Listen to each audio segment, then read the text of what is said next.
Marketing Square. Bienvenue sur Marketing Square, le rendez-vous du gros marketing. Le gros, c'est un marketing qui sort des clous, qui se réinvente, qui se renouvelle.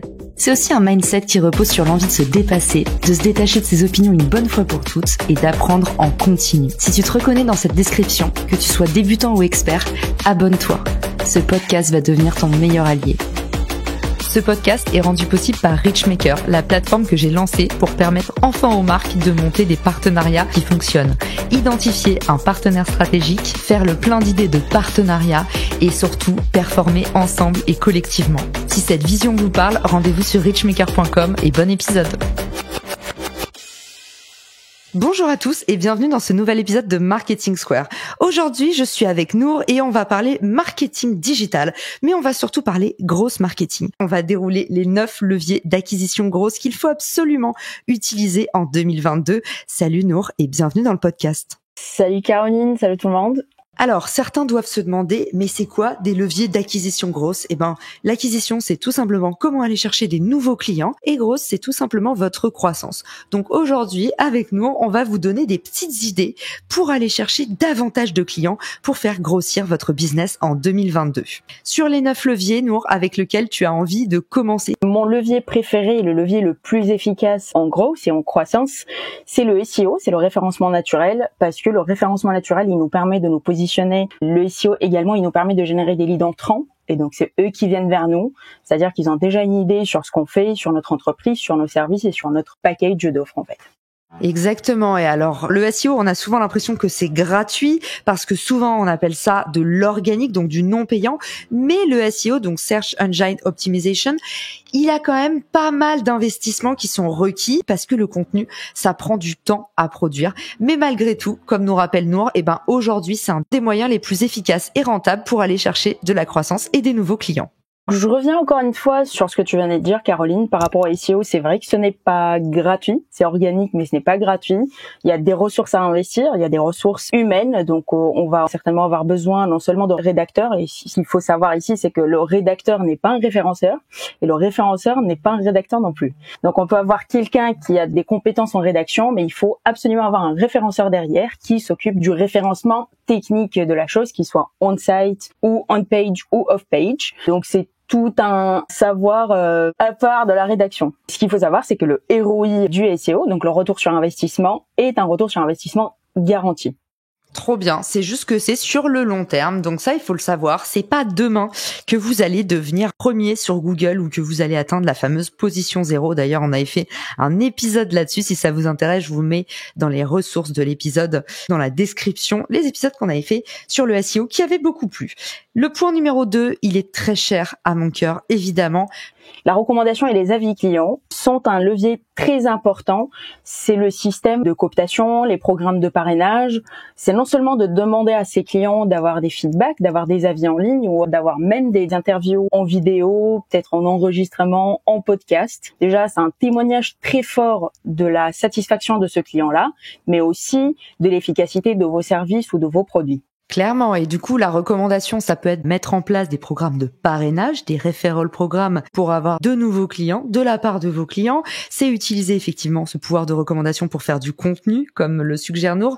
Et puis aussi, la recommandation, ça peut vous permettre, via des partenaires, de cultiver un écosystème qui va prospecter pour vous.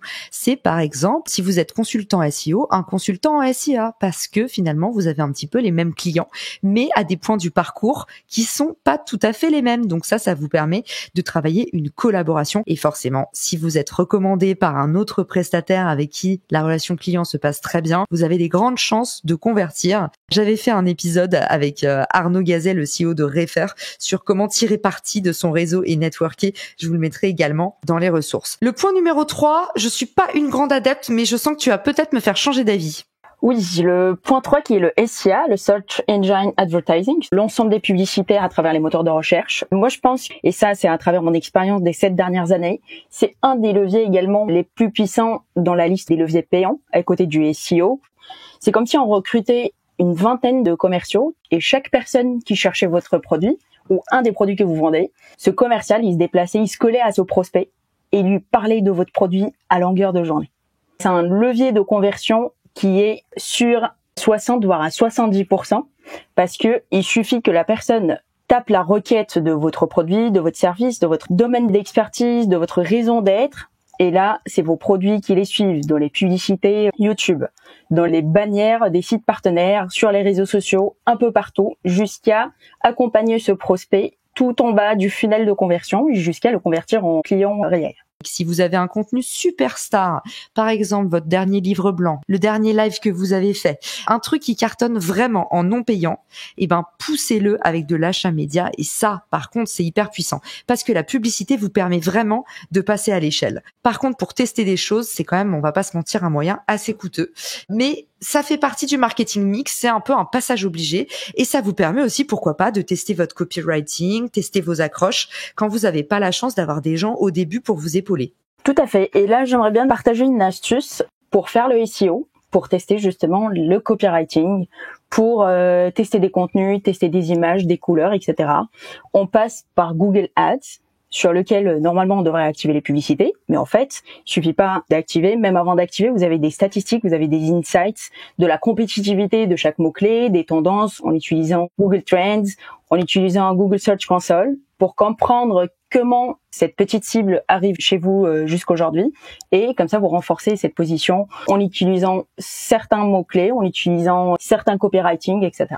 On passe tout de suite à l'astuce numéro 4, les réseaux sociaux.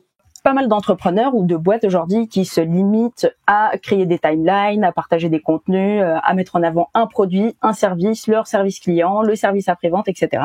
Sauf qu'il y a des petites pratiques et des petites techniques qui nous permettent de réaliser de la croissance plus rapidement que les posts qui vont être visibles uniquement à notre cible ou à nos followers ou à notre base de followers déjà présente. Par exemple, pour un compte Instagram, si on a un produit dans la food tech par exemple ou dans la quick course, il faudrait que j'aille voir mes concurrents, que je vois leurs abonnés et que je m'abonne à leurs abonnés ou que j'automatise des messages vers leurs abonnés.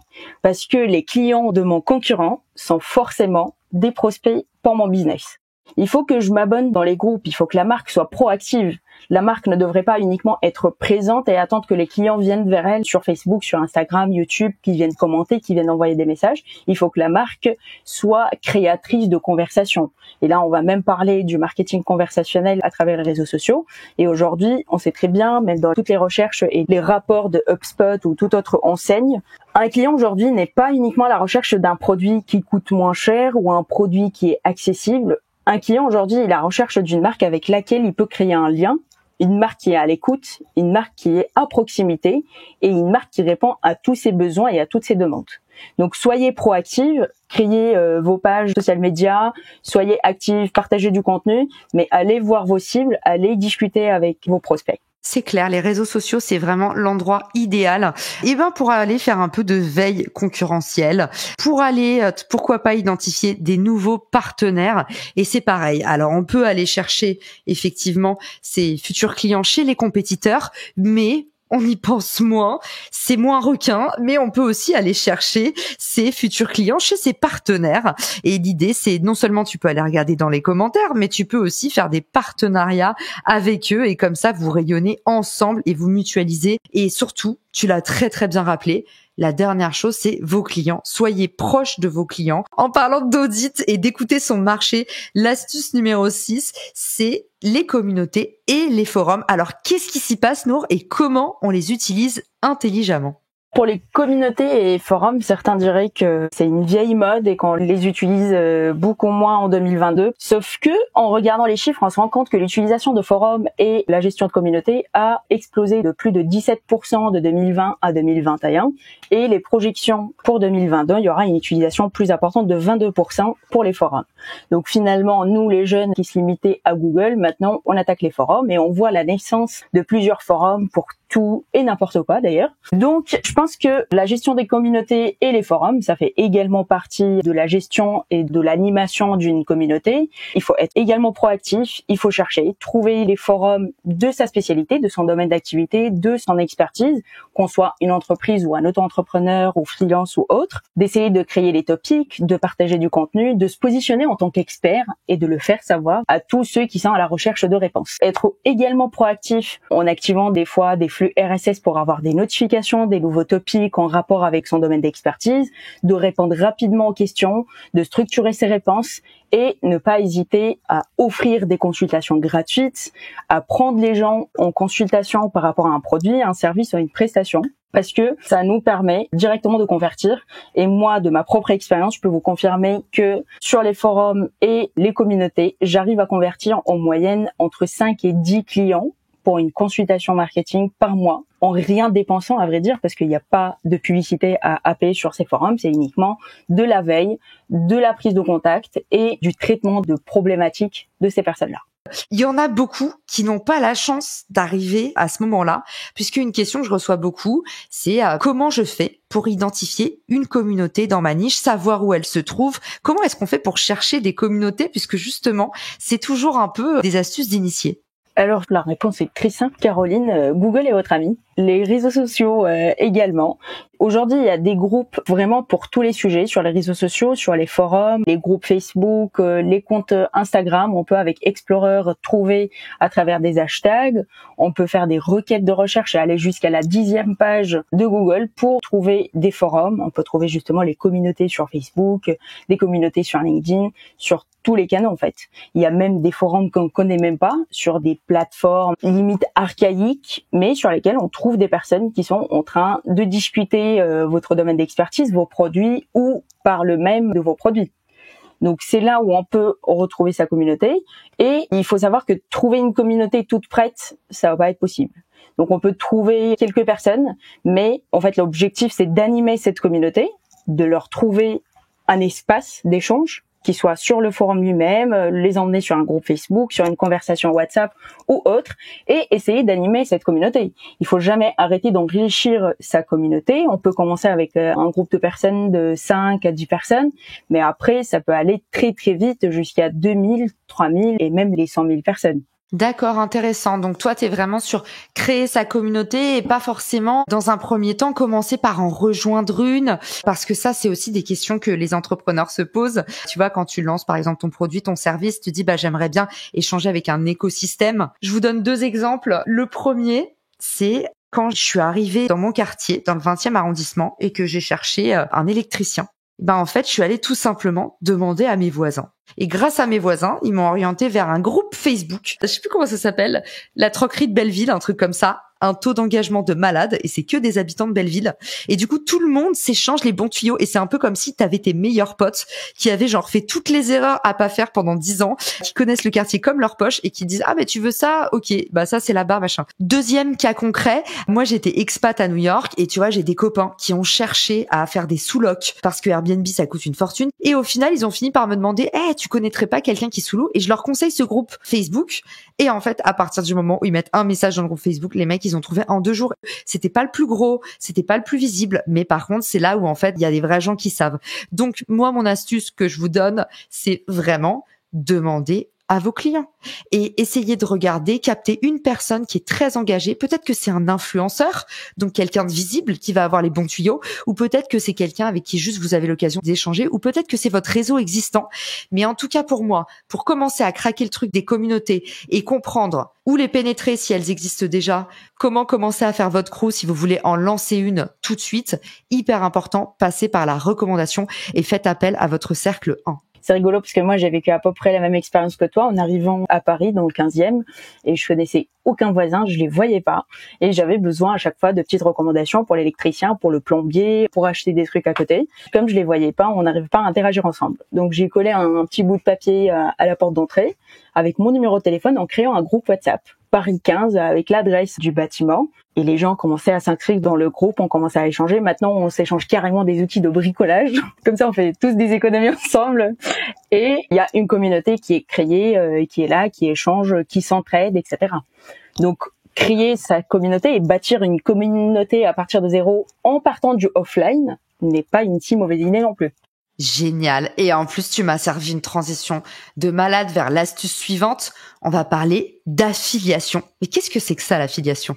Alors, l'affiliation, Caroline, c'est plus ou moins la recommandation, sauf que c'est un modèle win-win, c'est un modèle gagnant-gagnant, où on paye les personnes qui nous recommandent, qui font la publicité de nos produits. C'est aussi le système de multi-level marketing, c'est le MLM, qui nous permet d'avoir des affiliés qui deviennent eux-mêmes des ambassadeurs de notre marque, de nos produits.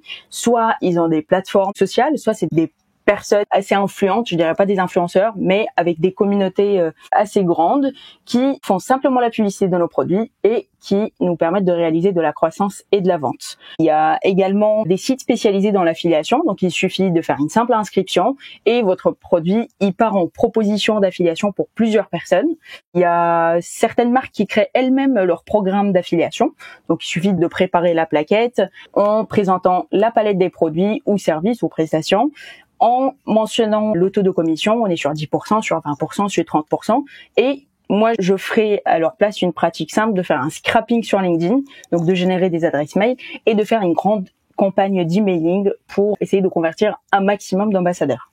Aujourd'hui, quand on parle d'affiliation, on voit quoi? Les liens sponsorisés des influenceurs qui, du coup, veulent juste se faire des sous et vous racontent n'importe quoi pour vous faire acheter un produit. En fait, en général, ça crée un vrai problème de confiance, alors qu'aujourd'hui, l'affiliation, c'est tout simplement monétiser ces mises en relation et c'est absolument génial et moi, j'y crois à fond. Quand j'étais aux États-Unis, c'était clairement mon point fort. Je faisais tout le temps de l'affiliation.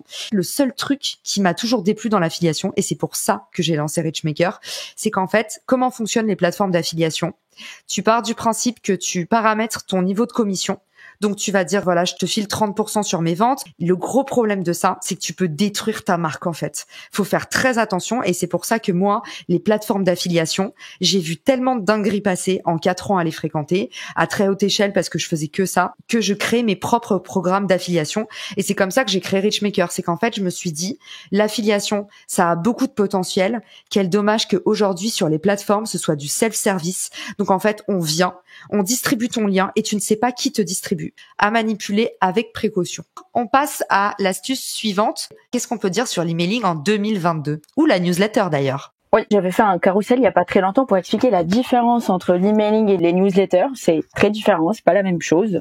Ma définition préférée de cette différence, c'est que l'emailing, ça se fait au nom d'une personne, donc du cofondateur, du directeur commercial, du head of CRM, etc. Et la newsletter, c'est au nom de la marque et ça sert à la marque. Donc la newsletter, c'est une habitude qu'on peut mettre en place une fois par mois pour parler de l'actualité de la boîte, les nouveaux produits, toute information qui parle de l'entreprise elle-même, peut-être l'ouverture d'une nouvelle filiale ou une réduction à venir dans les prochaines semaines. Et ensuite vient l'emailing qui permet de convertir, de réaliser des rendez-vous, de décrocher des rendez-vous et de comprendre les besoins de vos prospects. Moi, ce que je fais actuellement, c'est que j'ai configuré des newsletters 2 fois par mois, une pour parler de la boîte et une pour parler de marque employeur. Donc, une de nos prestations, offres, produits, services et une des derniers jobs à pourvoir au sein de l'entreprise.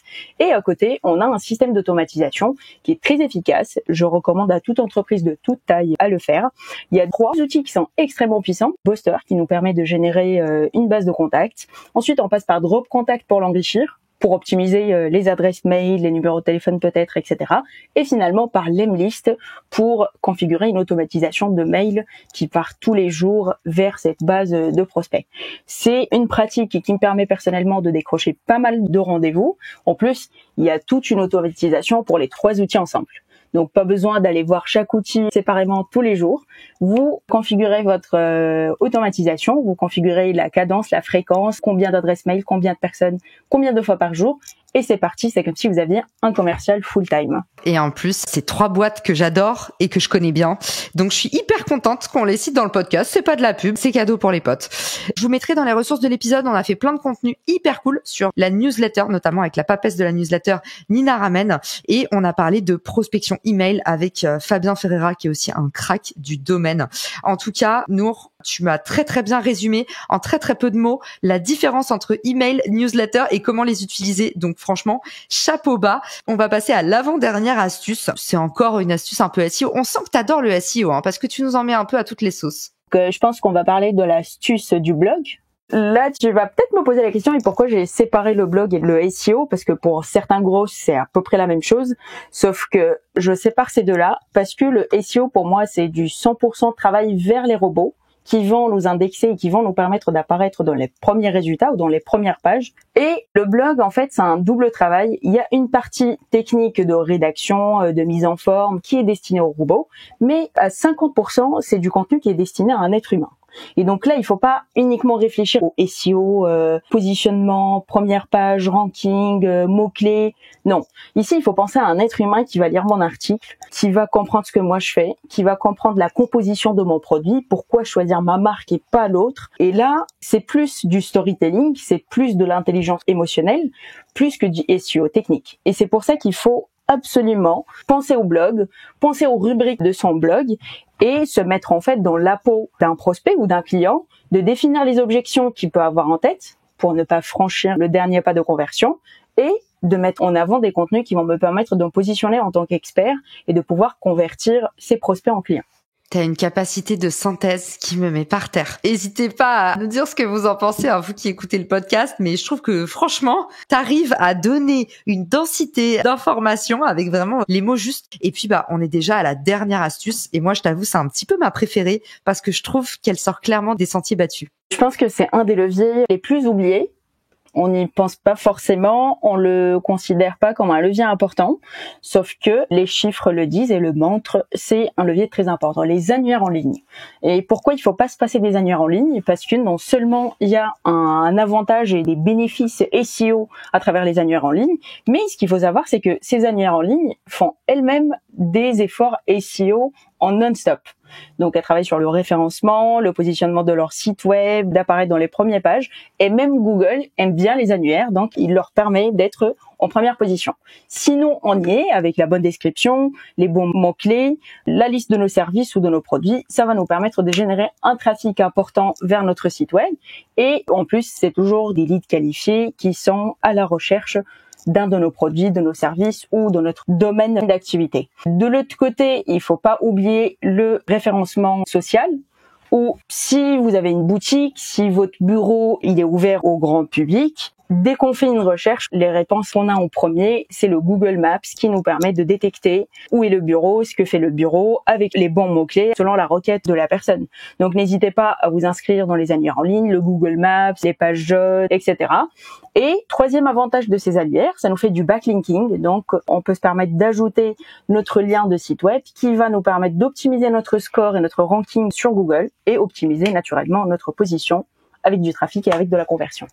Exactement. Et pour le numéro de téléphone, vous indiquez le numéro de quelqu'un que vous aimez pas. Comme ça, toute la journée, il recevra des appels pour acheter des photocopieuses et des imprimantes couleur. Non, je rigole. Hyper précieux tout ce que tu nous as donné, Nour. Franchement, la densité de cet épisode, waouh. J'espère que ça vous sera utile à vous qui nous écoutez. N'hésitez pas à aller envoyer un maximum d'amour à Nour. Nour, c'est quoi le moyen le plus simple de te contacter? Je suis une addict LinkedIn, donc je suis sur LinkedIn. Certainement, tu vas me taguer, je pense, au partage de l'épisode. Donc, je serai sur LinkedIn. Si vous avez des questions, n'hésitez pas. Et envoyez plein d'amour et de pouces bleus et de cœurs à Caroline sur Richmaker et sur le compte. Merci à tous ceux qui ont écouté le podcast. Maintenant, il est temps de passer à l'action. Vous avez de quoi faire pour toute l'année avec ce que Nour vous a préparé. Donc, que vous soyez grosse marketeur, que vous soyez marketeur, entrepreneur, solopreneur, c'est des astuces qui nous concernent tous. Alors, je vous dis belle journée, soirée et à très vite dans Marketing Square. Ciao! Si cet épisode te plaît, tu peux le partager en me taguant ou lui laisser 5 étoiles sur Apple Podcast. Marketing Square.